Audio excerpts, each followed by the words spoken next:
नमस्कार, मैं हूं डॉक्टर प्रियंका सिन्हा, आयुर्वेदाचार्य, और आप सबों का मेरे YouTube चैनल आयुर्वेदा इन डेली लाइफ में स्वागत करती हूं। आज का हमारा विषय है ऋतुचर्या। ऋतु यानी मौसम या सीजन, और चर्या यानी उस हिसाब से हमारे शरीर को रखना, हमारे आहार विहार में, हमारे खान पान में, हमारे लाइफ स्टाइल में कुछ बदलाव करना। जैसे कि सभी को पता है, भारतवर्ष में 3 प्रकार के मौसम होते हैं: गर्मी का मौसम, बारिश का मौसम और सर्दी का मौसम। तो हर मौसम के शुरू होने के पहले हम उसकी कुछ तैयारियां करके रखते हैं। जैसे गर्मी का मौसम शुरू होने के पहले हम कॉटन के कपड़े निकालते हैं या उपयोग करते हैं।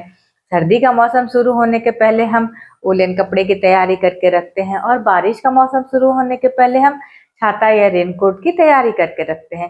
ठीक उसी प्रकार मौसम के बदलाव के हिसाब से हमारे खान पान में भी कुछ चेंजेस करने होते हैं, लेकिन अक्सर ऐसा नहीं होता है। भारतवर्ष में एक ही प्रकार का खाना हर मौसम में खाया जाता है, जो कि हमारे शरीर के हिसाब से ठीक नहीं है।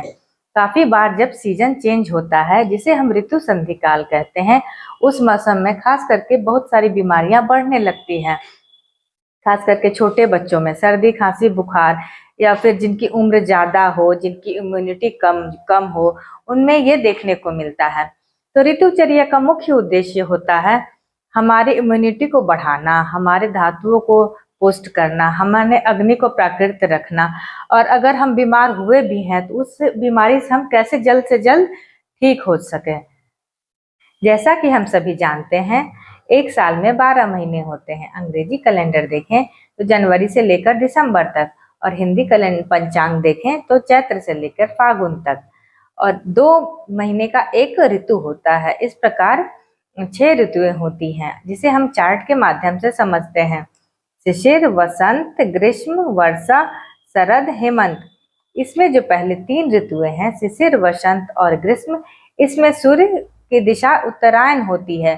सूर्य की गर्मी बढ़ने लगती है और हवाएं गर्म होने लगती हैं, और धरती के सभी सौम्य गुण को नष्ट कर देती हैं। और सूर्य के बलवान होने से सभी मनुष्यों का बल छिन्न होने लगता है। सभी मनुष्य जल्दी थकान महसूस करने लगते हैं। इसके बाद आने वाली जो 3 ऋतुएं हैं, वर्षा, शरद और हेमंत, इसमें सूर्य की स्थिति दक्षिणायन रहती है, और सूर्य दक्षिण दिशा की तरफ रहता है।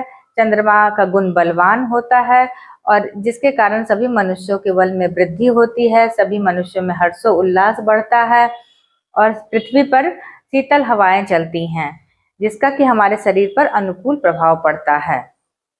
हमारे शरीर में जो 3 दोष हैं, वात, पित्त और कफ, इनका बढ़ना और कम होना भी ऋतु के हिसाब से होता है। अगर आप स्वस्थ हैं और अगर आपको पंचकर्म कराना है, तो भी जिस ऋतु में जिसका दोष बढ़ा हुआ है, उस हिसाब से हम इसमें पंचकर्म कराते हैं। जैसे कि वसंत ऋतु में वमन की चिकित्सा की जाती है, क्योंकि इसमें कफ का दोष बढ़ा रहता है।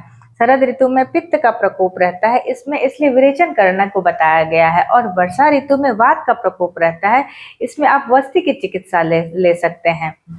अष्टांग हृदय के सूत्र स्थान के 3य अध्याय में ऋतुचर्या का विस्तार से वर्णन दिया गया है।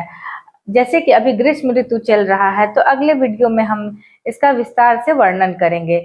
अगर आज का वीडियो अच्छा लगा हो तो लाइक और सब्सक्राइब करें। धन्यवाद।